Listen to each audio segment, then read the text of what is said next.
welcome to this session on Asian church music. I'm Sui Hong, and presenting with us today will be Dr. Ito Loh from Taiwan, and Professor Joel Navarro from the Philippines, but now here in Calvin, and myself a little bit if we have time, from Toronto, Canada, originally from Singapore. So thank you for coming here, and we will have a time of question and answer at the end of our time together. Each of the presenters will have about 15 to 20 minutes.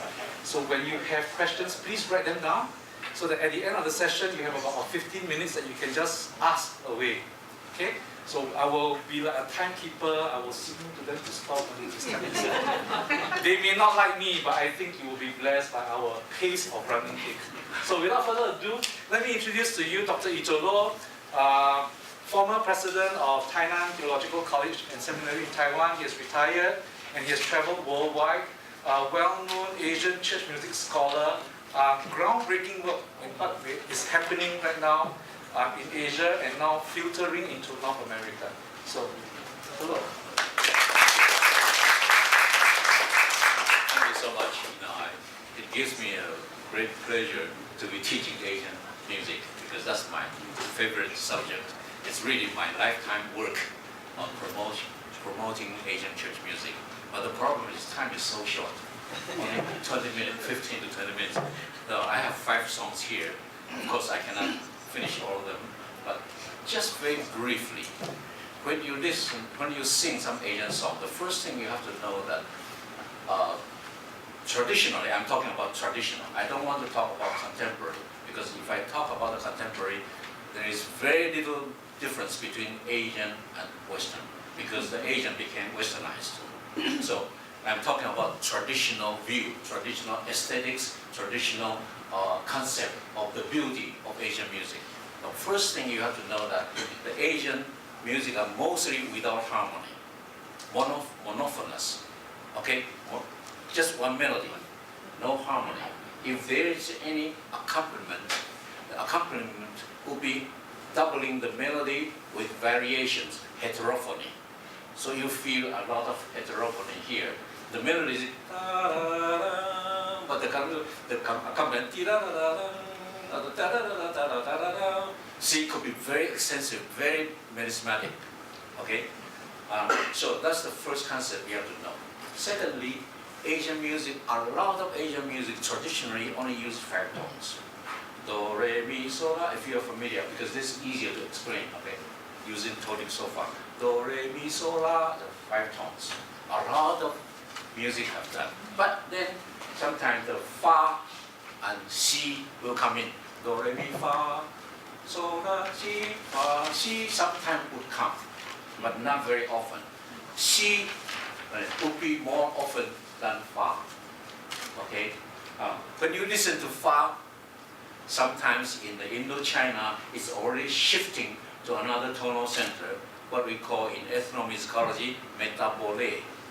It's really shifting to a new tonality without the so-called modulation. There are no choral modulation, but the melody already tells you that you are already in another world. So these 2 concepts are very important. So with this in mind, then you will begin to appreciate the beauty of music. Okay, now let's look at the first one now. Let all nations give praise to the Lord.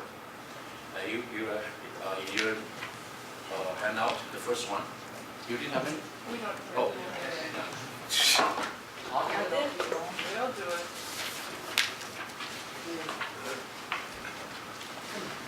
it. This was composed by Malaysian, but her originality was from Chinese. Her father was Chinese, mother was Kadasan Dusun. Kadasan Dusun is in Sabah area, the native Malaysian. And she's not a musician, but she's very interested in composition. So the 2 years ago when I was teaching there, I helped them to compose, and she composed this piece using the Sabah style, again using only 5-tone scales. The accompaniment here used is called kulintangan, just kulintang, just like a Filipino kulintang, kettle gongs. Okay, and there is a pattern there. You look at the melody.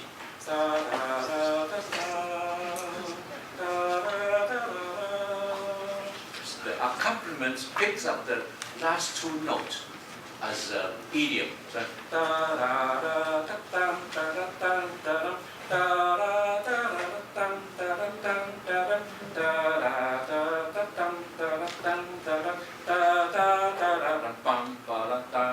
you see, the rhythmic pattern is very important. So when you accompany just that, don't add any chord to it. If you add chord to it, to them, it destroys the beauty. So that's my humble, very basic, request to all our Western friends. Please do not harmonize it, because when you harmonize it, you destroy the beauty, the natural beauty of the song. If you want to harmonize it, then let's sit together to study composition. Okay? If you have that time, then I'm willing to share with you, and Dr. Lim Swee Hong will share with you how to avoid using Western concept of harmony to destroy Asian beauty. Okay? I'm very sorry to be very direct, because this is the only way I can communicate, because we don't have so much time. Okay, let's sing this one. Okay? Let all the nation, this is taken from the Psalms. Let's try to sing. It always start from the second beat. Okay, 1, 2, 3, 4, 1.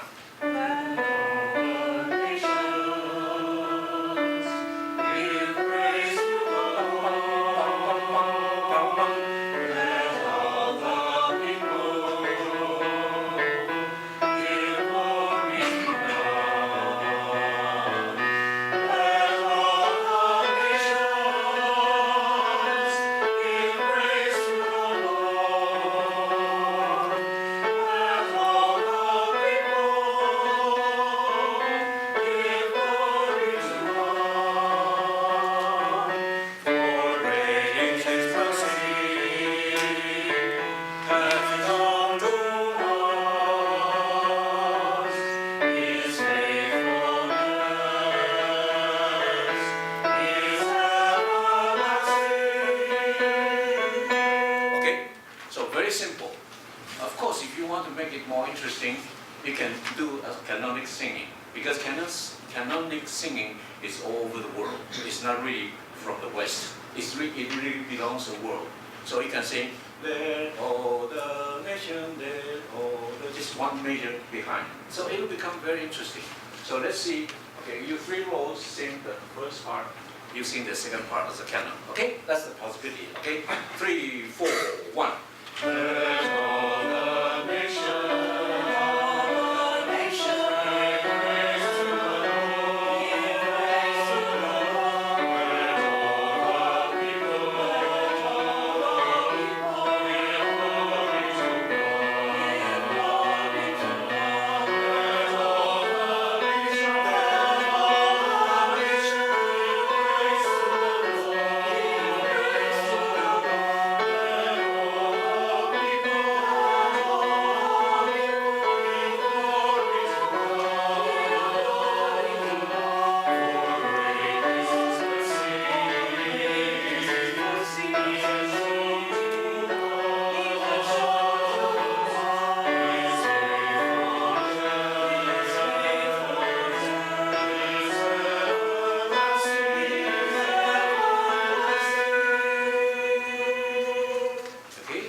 Xylophone at home, you can use xylophone.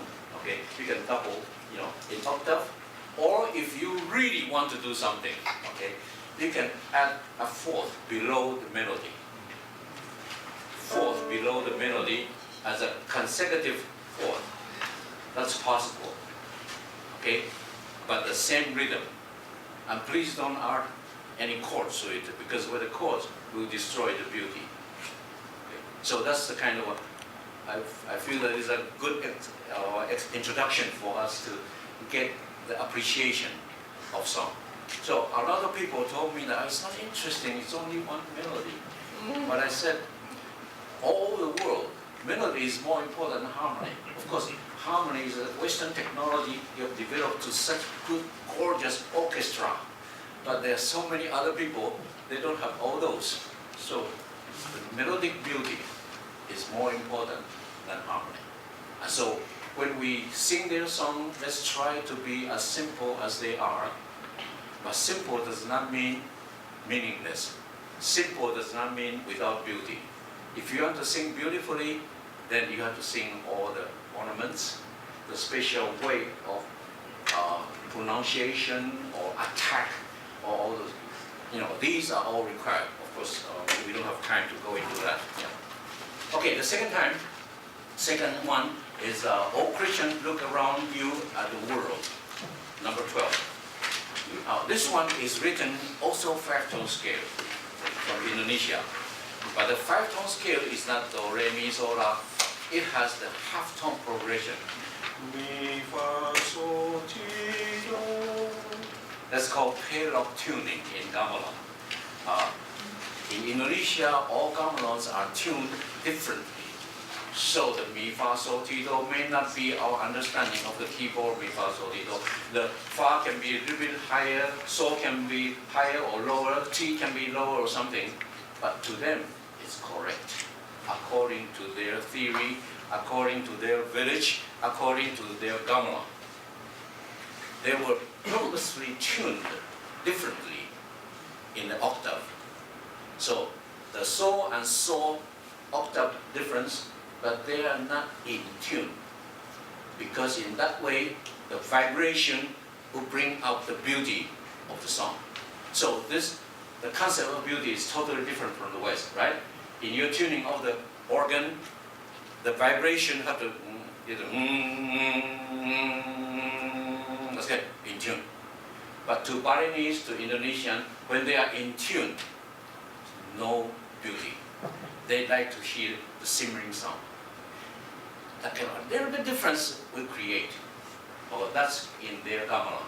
And so in the singing, there's not that much difference, but I just want you to know that it's different. Okay, here, this one is "O Christian, look around you at the world." It's in the pair-up scale, beginning with C. Okay, can you give us a tune? Okay, let's sing the melody first. It's called ding dong ding dong dang. Can you say that? Ding dong ding dong dang. Again. Ding dong ding dong dang. That's the scale. But the next note is mi. There's no re. There's no la. Mi, fa, sol, ti, do. Okay, so here you can see the notation is cipher notation, which gives you a lot of Chinese and Indonesian, Thai people, they use the cipher notation. So let's try to sing this one. Ti, do, ti, so, fa, mi, fa, so, fa, mi. Okay. You don't have to sing in tonic so far, but as long as you can sing the melody, okay? Let's sing it slowly once and then we'll put the text to it, okay? Right?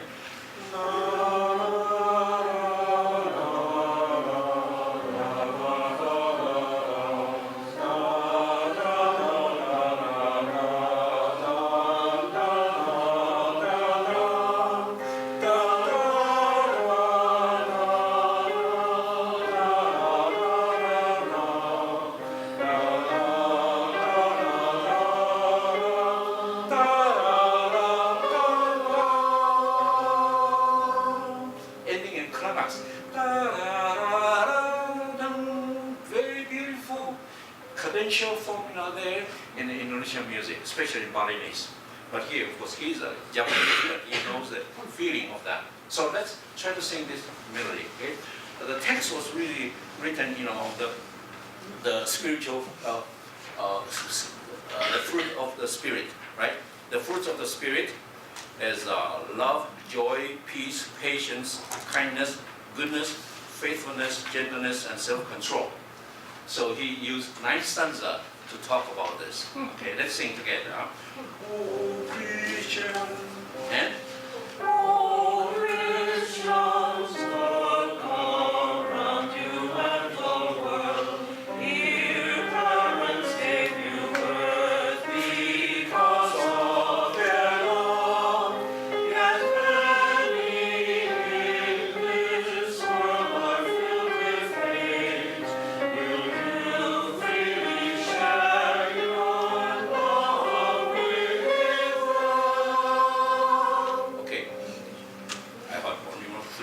minutes left, so.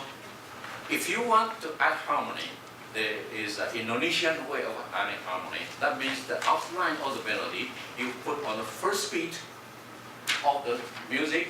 Ti, do, so, mi. First and the third beat.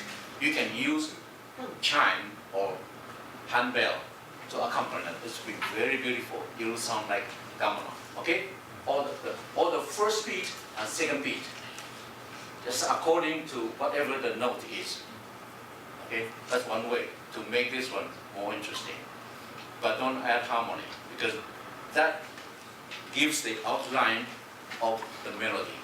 It can be very beautiful if you like to do it. 15. This one, the next one is 15. It's from Malaysia, but the eastern part from Kalimantan. Kalimantan, this composer has a lot of influence of the Malay music. And in Malay music, it's usually stepwise progression. The special characteristic of the Malay music is so, la, si, or ti. Ti is usually flat. And that makes the most important feature of Malay music. Okay, so let's try to sing this la la la once, and then we can sing the melody.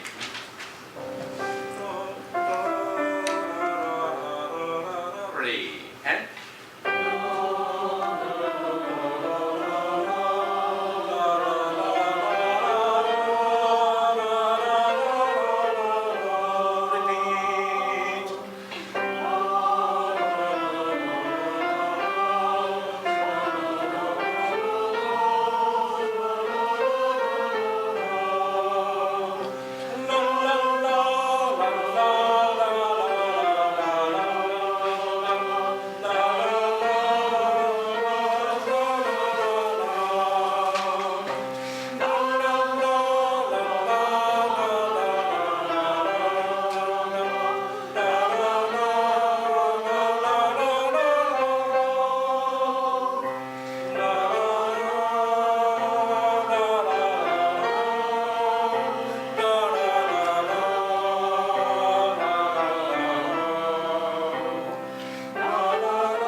sing your text with it. I'm sorry, we don't have time. I really have to sing the Indian song so that you can have a feeling of very different. Lord of the universe. Indian song is more complex. The scales is also more complex. Like this one, it's called almost like a gypsy scale. They call it gypsy. Mi, fa, so. La. It can be, from la or mi. It doesn't matter. Okay. Mi, fa, si, la, ti, do, re, mi. Mi, fa, si, la, ti, do, re, mi. Or just written here like in the tone. Do, mi, fa, so, la, ti, do, re. It depends on how you sing it. Okay. The idea is that the singer, the soloist will sing, and then the congregation will repeat the last phrase, like a namaskaram. Please say namaskaram. Namaskaram. Meaning I worship you. This is a kind of a bhajan, a spiritual song. They sing the attribute of God. When they sit together to worship God, they sing a lot of bhajan. And the soloist will sing all the attributes of God, and then the congregation will just respond, either repeating the whole melody or just that part. This one is just the small part, yes, and that is very important. The talam marks the strong beat. Okay, let me sing the first stanza only, and then just have a feel. Okay, okay, you don't. Okay, just play it. Okay. Lord of the universe, namaskaram. Then namaskaram. I sing first and you repeat. Okay. Lord of the universe, namaskaram. Understood. I sing first and then you repeat. Yep. Okay, you only repeat the second part. Lord of the universe, Namaskaram. Lord of Creator, Namaskaram. Earth, water, life and skies you made for us. Merciful Lord God, Namaskaram. Holy incarnate, Namaskaram. Savior of this world, Namaskaram. For all this world to be redeemed, you died on the cross, Namaskaram. Singing this kind of song is always very quiet. Even if the text is joyful, you don't jump. It's internalized expression. That's very Asian. Internalize your praise, even your sadness, your everything. You don't show it too much in your emotion. And the song is very quiet. And the that's the way they would accompany in their song, in the singing. So only the tonic, the lowest note of the scale, and the fifth and the octave. Only that. No others. If you add others, then that would not be Indian. Thank you. The time is up. Yes. Very quickly, and wonderfully, we now have Dr. Joel Navarro from Calvin College from the Philippines to share with us the music from the Philippines. Very different. Dr. Law should have a whole session, a whole day session by himself. Please turn to number 36, Faithful Are You, O God. And while you're doing that, I'd like to remind you that I will be giving each of you a free sampler of a Filipino hymnal project that I did for my sabbatical 2 years ago. It is still being engraved. I was able to get a pre-publication copy yesterday, and it will look something like this. I was trying to help out one of my choir alumni here at Calvin, who now owns a publishing company of his own. I was too shy to submit to Robert Bagastini because I think I was not worthy enough to be to be part of their wonderful World Series. But this is the result, and it's going to be out this spring. What you see is the congregational edition. What you have in your hands is the Leaders Edition. It's a little bit more complicated. As you know, the Philippines is about 85% Catholic, and a lot of the music in the Catholic Church has spilled over to other ecumenical circles in the Philippines. And the Philippines, having been subjugated by Spain for 377 years, we have a lot of our music being influenced by them. We had about 48 years under America, and again, a lot of influence by America has gone into the Philippines, even up to this day. We have music from traditional peoples in the Philippines, and the collection of these wonderful traditional hymns may be found in Sound of Bamboo. Dr. Lo and I and Sui Hong, we worked together for about 6 years in the Asian Institute for Liturgy and Music where we first met. And if you want traditional musics from the Philippines, that's a fantastic resource. What you have in your hands, however, is the more contemporary resource from the churches in the Philippines.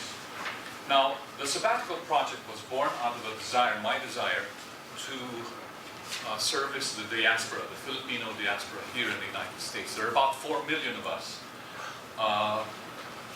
1 million live in California, and about a fourth of that live in New York City alone. An interesting thing is that we had, in the late 1990s, maybe early 2000, we had one of the highest teen suicide rates in America. and largely because I think of the issue of cultural identity. We Filipinos, I don't know if I speak enough for all the other Asian races here in America, we are called the invisible race. We're very good in assimilating. You can just listen to the way I speak. There are some words that I probably have a little bit more Filipino accent to it, but by and large, many Filipinos speak like I do, almost like Americans. It would be rather different if I went to the United Kingdom, and I would be quite assimilating myself very, very well. See, we're chameleons in that sense, and that contributes a lot to our, lack of identity. We've been subjugated for so many years. Now, the important thing that I felt as my ministry is, how do I reach to these young people? I work with students all the time, and young people are at the heart and center of my life. So I said, what better way to work through their music, work through their faith, and have their parents come to teach them that it's okay to be bicultural, but more importantly, that our identity lies in Christ. And this is the music that I felt will speak a lot to them. And hopefully by teaching these musics to our young people, Filipino young people, they may also teach it to their friends in the other churches and find their way to the multicultural congregations here in the United States and hopefully throughout the world. One curious thing, in Rome, for example, lots of Filipinos there, many dying Catholic churches. Once Filipinos get into these churches, the churches get revived. And the parish priest says, oh, thank God for these Filipinos. They're singing all the time. So without further ado, let me introduce maybe one or two or three from these 5 songs. This one is almost like a love song. Sing with me. Sing the top melody and the top note in the melody, and it will be fine. 1, 2, and. Oh, how awesome is your love, O God. Lead us into the throne and to walk deeply for mercy and understanding, and the mercy that only you can bring. For these fruits giving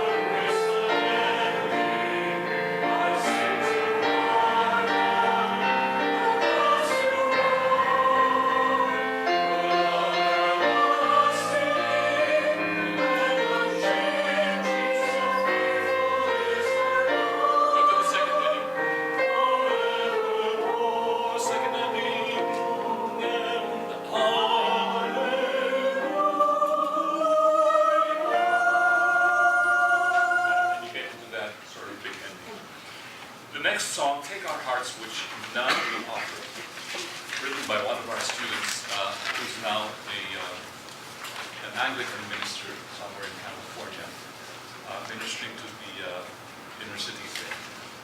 This is Take Our Hearts, which now we offer. Again, you may find it in your first handout, this one. Okay, and it's number 46. Let's just sing the first stanza in the interest of time. 2, 3, and.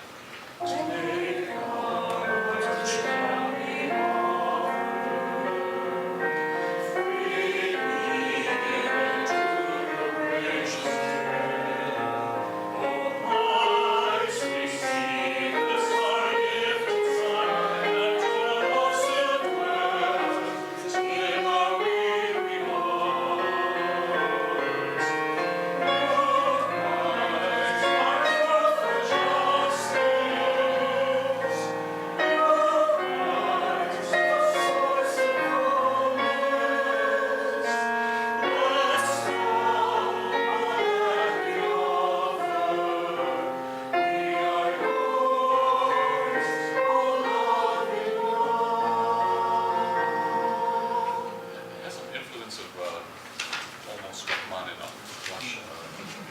Now, 52, the melody is taken from a northern people in the Philippines.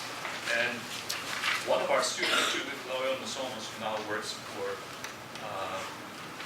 Trinity Theological Seminary in Singapore, took this melody and asked Terry MacArthur, a well-known verse writer, to put this into a hymn. Here's a song. Thanks to God. It's a little happy. 2 and go. Thanks to God, author of living, who has nurtured us with grace, freely loving and forgiving, leaving none without embrace. We sing praises, hallelujah, joyfully singing, hallelujah. We bring praises and thanksgiving, hallelujah. Good. Number 67. Sorry, I'm running out of big train. Again, almost like a love song, written by the most prolific Jesuit hymn writer we have in the Philippines, a dear friend, Manuel Francisco. Originally, of course, in Filipino, but we had this translated for my project. It's My Dearest Treasure.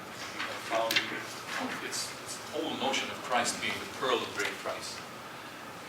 1 and 2 and go.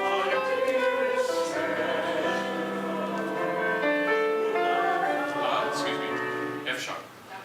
Once more, 1 and 2 and again. My dearest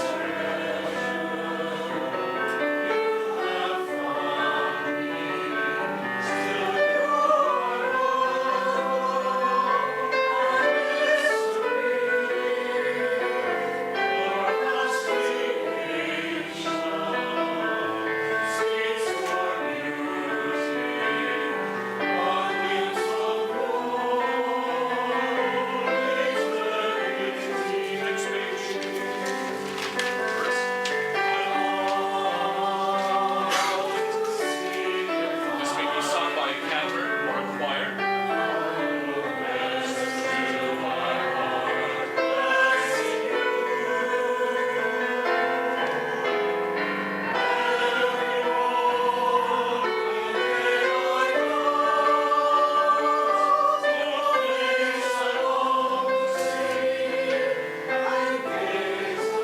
Back to the first page. Congregation.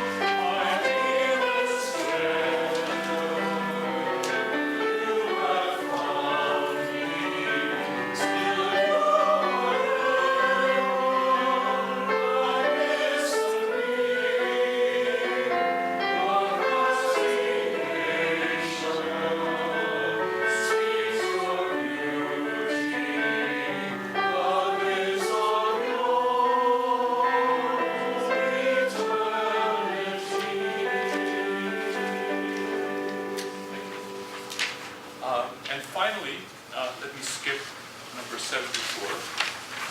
Beautiful hymn. Makes me cringe that I have to do this, but I wanted to show you one of the gospel sort of music that the same composer of that song we just sang, Manuel Francisco. And this one is extremely popular in many Catholic churches in the city.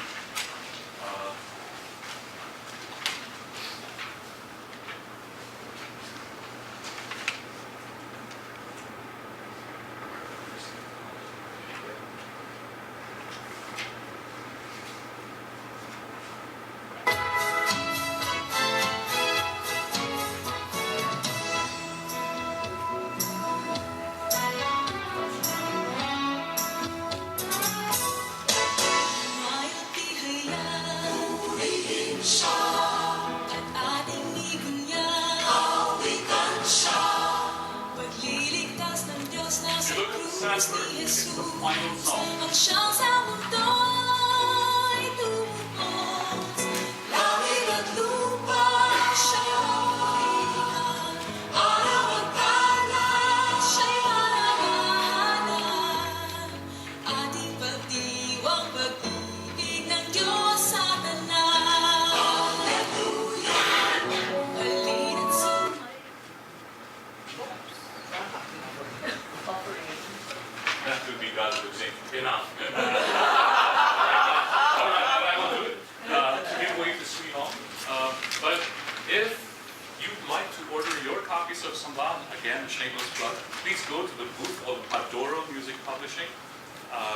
selling it at a really cheap price.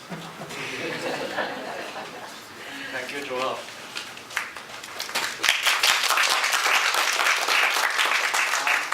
Before I begin, I'm going to start distributing stuff to you all, compliments from, I work quite closely with Bob Mastini and the GIA, and they're going to be distributing to you some choral music so that you get a copy. Because Asian music are not just hymns. If you're thinking that you only have hymns up there, well, not true. Through GIA's help, we have actually looked into getting the song The Bamboo, and we are working and converting some of these songs into anthems that we could use. Because we think that choir is a way for you to get inroad into Asian church music. And so together with Bob, with Paul Shangguan from Calvin, we've actually produced a set of anthems. I think yesterday at our Asian Vesper, you have heard Joel's version of O Sosa. Beautiful, beautiful version, highly effective in North American context. So I would encourage you to go visit GIA, which is just out here. Get a copy of the anthems so that you can get a taste of it. I'm going to get the people, Kit Ying and Yubi, for you to help me distribute this. We are not going to go through it, but you can have a copy. We've made a special deal with GIA to get complimentary copies. They're different, so you have to go through all of them. There are 4 different sets of music that you can try and use. Okay. Again, The Rise of Life, text by Andrew Fowler, with tune by Dr. Itolo, and 3 other selections. You should have 4 anthems with you, or 4 different titles. If you do not have them, you can come and see me and we will get you a copy of the anthem as well.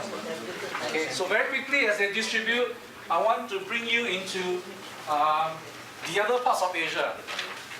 Dr. Loh has given you a very broad landscape of looking at what Asian music can be that has its folk song tradition. Joel has come up and shared with you a little bit of the tradition that comes when an Asian culture has strong Western influence.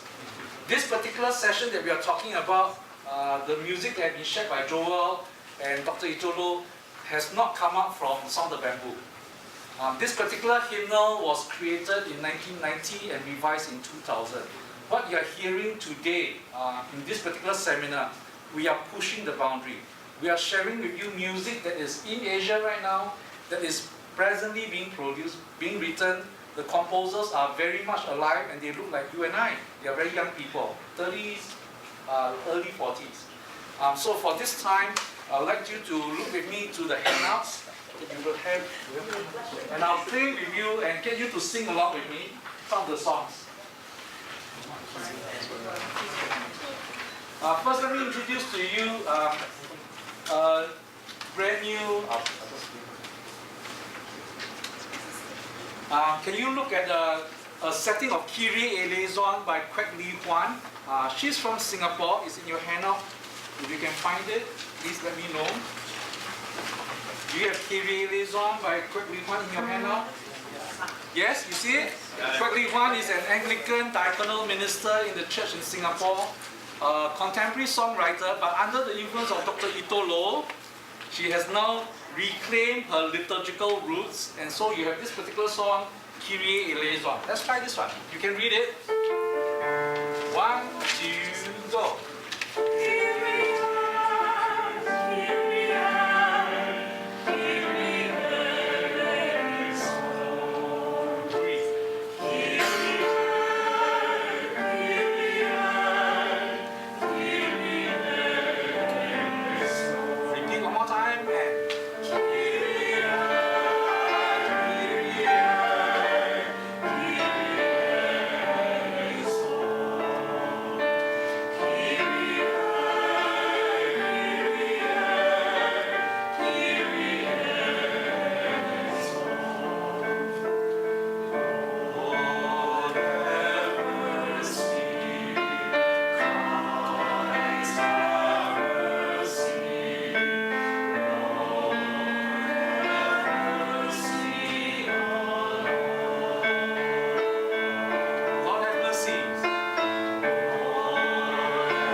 So we have this kind of new setting that's coming up. Because Singapore and Malaysia, we tend to struggle with our sense of cultural identity. We have embraced a very strong Western influence, but the new group of composers that are coming out, they are trying to fuse the two traditions together. So you hear this particular work that really has this sense of fusion. One last song that I will share with you is a little closing song. Do you have the song? Can I have a copy of the hymn? Can I share that one with me? Let the Sun, that I worked with Shirley Murray. Is it there? Oh yeah, can I borrow?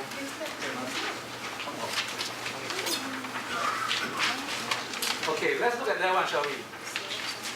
No, not the certain song. The last one. Let There Be Sun. This is not published by anyone yet, so any publishers out there interested, please let me know. No, I'm sorry. It has already been published by Hope. But if you want to use, you have onelicense.net, go to the Hope website, you can download it and then just use it, okay? La la la la, try 1, 2, go.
So you find that in Asia, we do have interesting composers, interesting music that are coming out. Because of the new generation, we have very strong Western influence. We have music that tries to marry the Asian culture, the gentleness, the reserved nature of Asian culture with a sense of undergirding harmony and how we try to change that so that it actually feels very interesting. Before this song, there's a song that I wrote that has just been submitted to Hope for consideration. Addresses the violence in society. And when I first crafted that tune, it came out during the Connecticut shooting, which was very sad. And so I wrote the thing about the peace is generosity, that particular thing. And let me play one very quickly, and then we'll turn to you all for question and answer. Let's look at that one, shall we? Peace is a generosity. Lu for me, please. And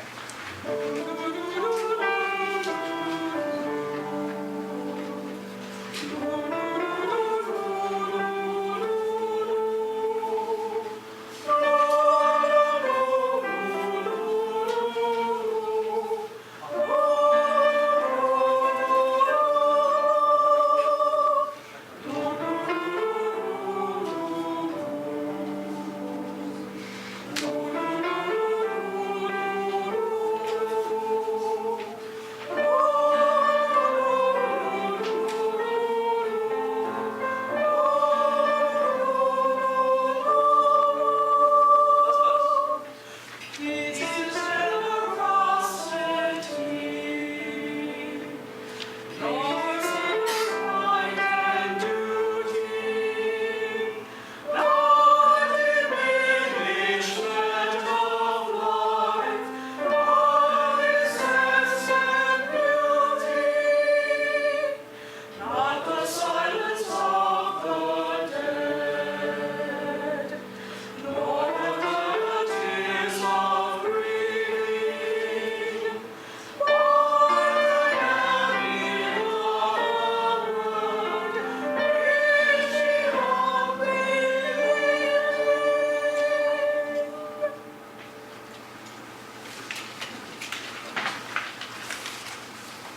open this time for you to question, 15 minutes, so fire away.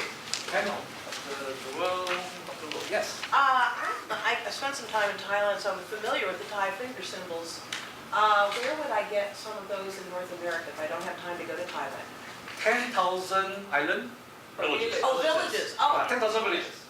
Yeah, they have fabulous ones. If you have Indian symbol or Thai, just tell them finger symbols. They will show you some Indian versions, and they will work just fine. If that doesn't work, you have a high school band, a triangle will work as well. The Zildjian company, the cymbal company, they also make finger cymbals, and you can buy them on almost any music store. Right. They're from Turkey, but they're lovely. Yeah, yeah. So you can always look for instrumentation substitution. It is always possible. Clave works for Latin American music. Finger cymbal works for Asian music. Any other questions? Yes. This is a question for Dr. Loh. We talked about in more traditional Asian company that we should try to stay away from harmonies, but could you also speak about singing techniques? I think Western singing techniques, like the vibrato or the timbre and things like that, I think might be different. So could you speak about some singing? Of course, I'm not a singer, so I cannot imitate everything, but it's a different sense of beauty. Like bel canto is considered the best, in the West, but in Asian way, different countries, even the same country, but different groups, they have different aesthetics. For instance, vibrato in Indonesia would be embarrassing to them. And that kind of so much vibrato is embarrassing. Or like for the Peking opera singing, and Western opera singing is totally different. Or in Korean, US situation, their kind of folk singing, suddenly forgot the name. The opera, folk opera, pansori, yes, okay. Pansori singing, they have to need very strong kind of throat voice. And without that strong throat voice, it would not be considered authentic. So all the pansori singers, they are very coarse, sound. And that's the different sense of beauty. So for my own experience, I was trained in singing Western ways by different teachers. The first teacher said, okay, now you can get it. When I went to Union Seminary, the teacher told me, no, that's wrong. So I had to change again. And then I learned the Westminster Choir College system. And after that, okay, it's okay. But then after another teacher said, no, that's wrong. So I said, I gave up. After I began to study ethnomusicology, I learned that, there are so many different ways of singing. So I don't care about any singing. I just sing the way I do. It may be ugly, that's okay. Because I feel that that's my natural way of singing. But with all what I have said about the hymns, in the hymns, my effort is try to maintain the simplicity, not to be too much harmonized or arranged. But for choral piece, by all means. Okay, so what I was saying, I was emphasizing was about congregational song, not about the choral arrangement. Of course, in choral arrangement, you have a lot of things to do that you can do in many different ways. But of course, one of the ideas is try to maintain as close as possible to the original style. Like I cannot help by criticizing this one, the hymn about the Korean hymn.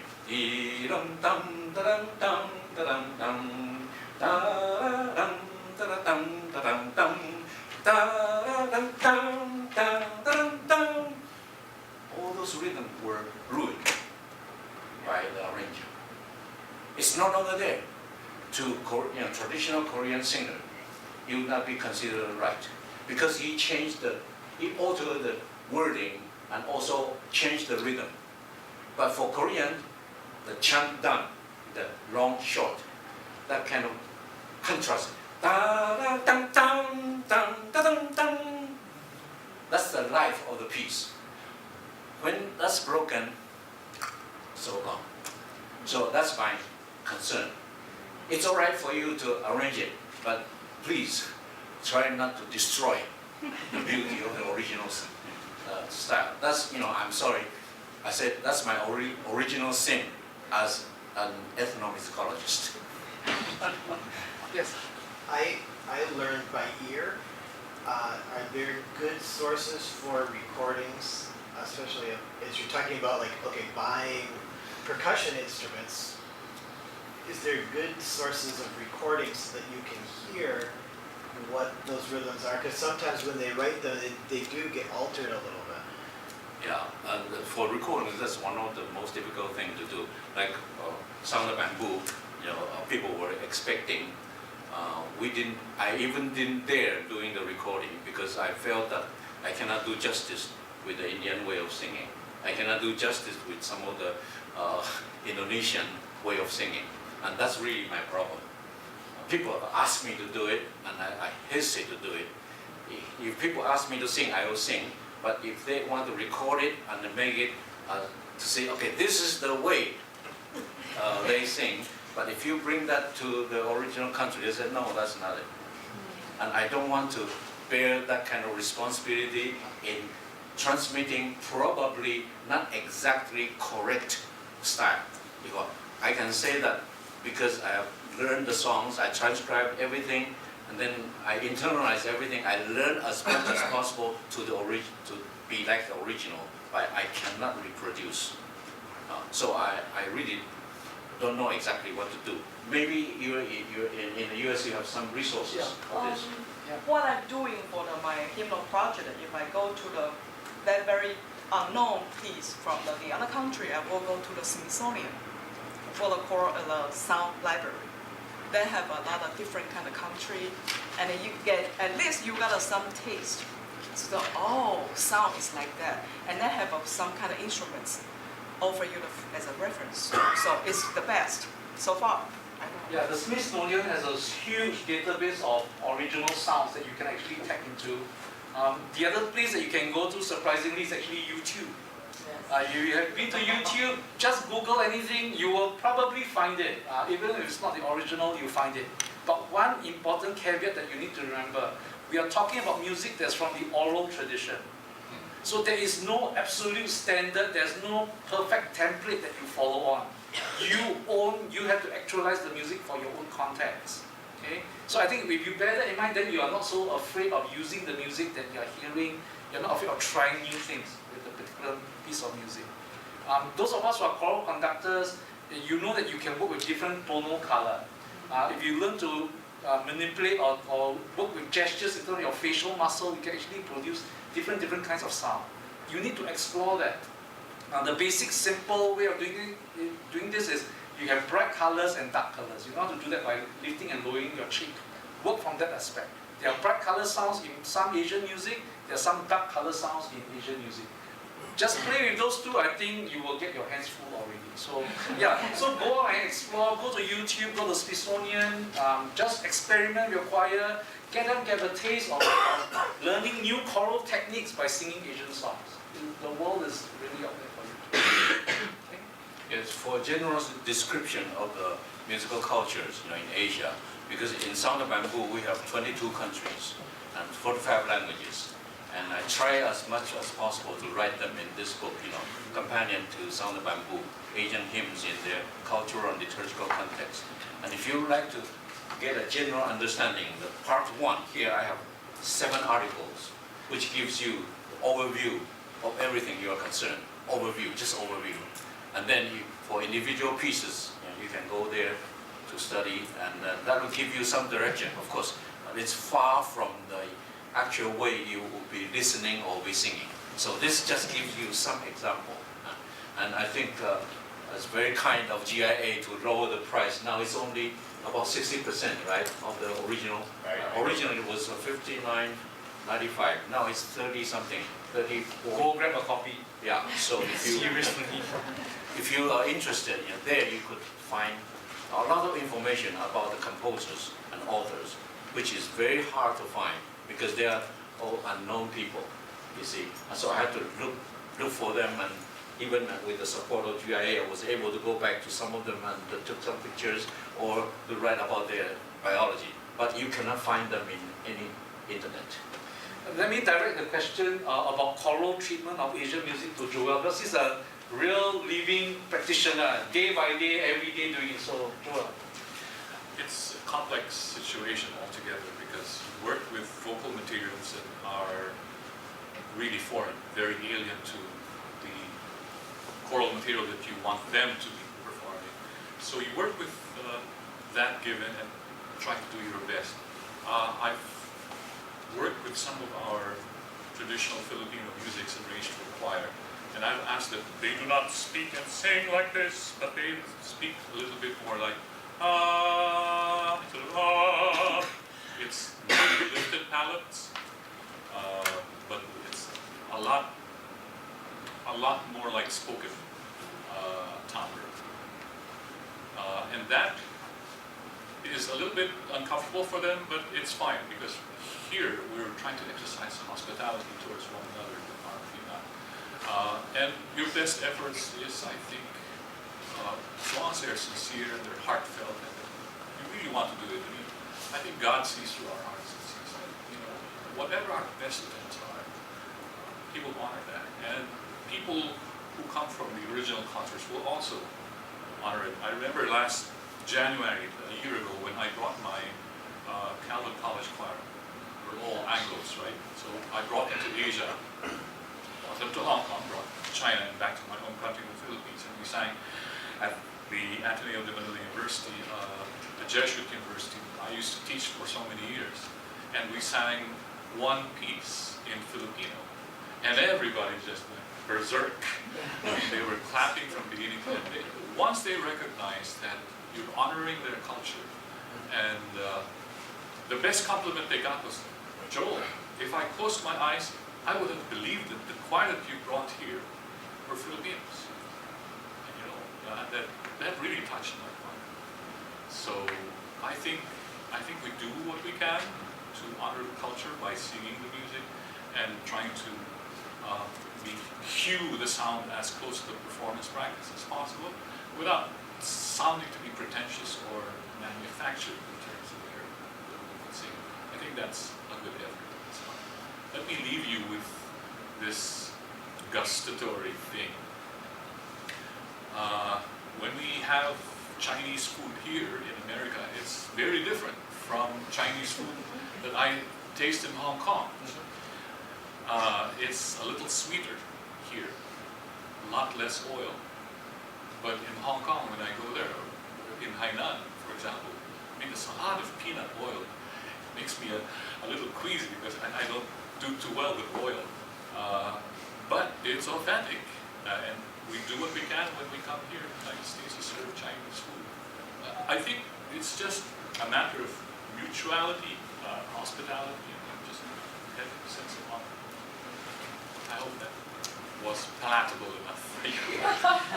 If you have further questions, our email are listed at the back of the handout. You can write to us. We are your resource persons. We know it's very hard to ask questions here, but if you have any questions, drop us a note. We would love to respond to you. All three of us are contactable. Thank you for coming. We really appreciate your presence. May I just say a final note? Swee Hong and I would not be here were it not for this great man.